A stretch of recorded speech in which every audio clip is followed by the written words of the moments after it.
Hello. As you can tell from the title and thumbnail, last night I sat down in front of the computer with excitement and watched Season 4, Episode 3 of From, and right now I am furious.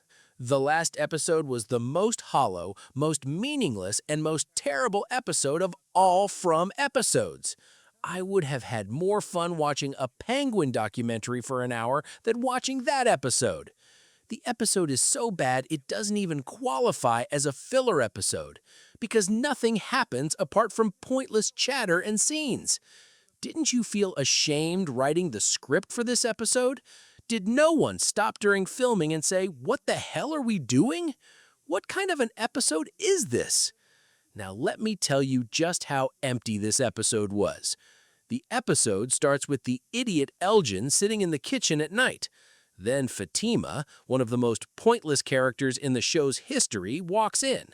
A minute and a half of meaningless conversation takes place, and at the end, Fatima says, "I'll forgive you, but I want you to do something for me."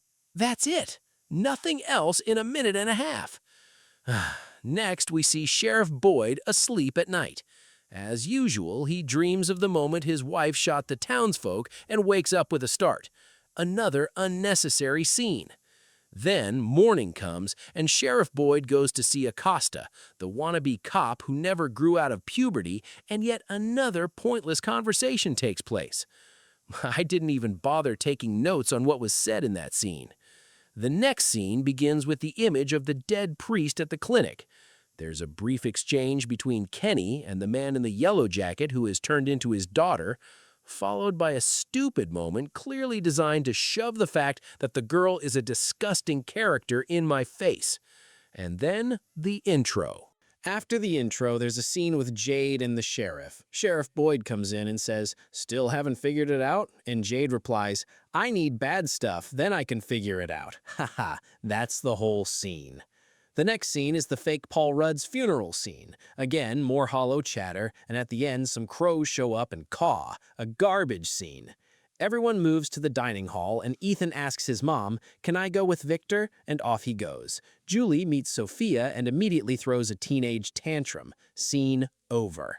Then we get a scene with the most mismatched, most unnecessary couple in the show's history, Fatima and Ellis. Fatima is still very upset over what happened, so that moron Ellis decides to do something for her and heads off. Victor shows Ethan his room. Ethan asks Victor, "Is there a lake here?" Victor says, "Yes, there is," and they head toward the lake. Of course, unnecessary scenes are thrown in between. No need to go over those.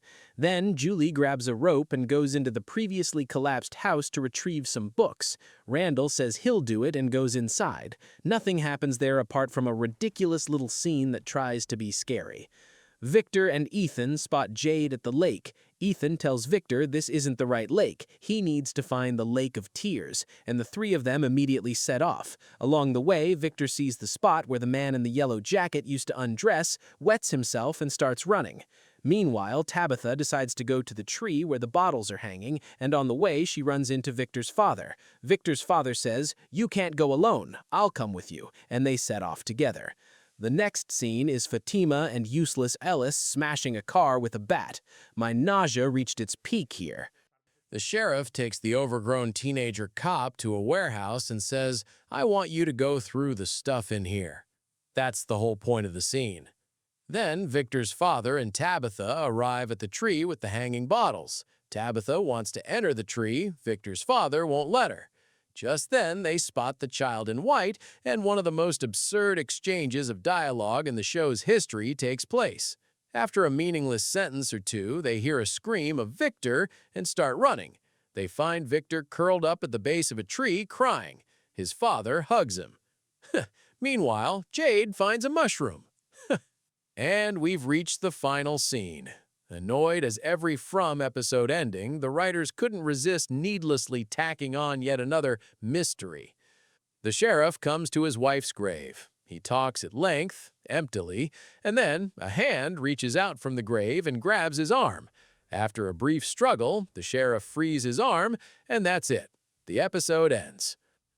As you can see, absolutely nothing happened in this episode. The producers clearly filmed this episode to mock us. My rating for this episode is a big fat 1 out of 10, and that's only for Julie's beauty. Everyone who put effort into this episode should be ashamed. The network and producers who greenlit such an empty episode deserve to be put on trial. See you next video. Goodbye.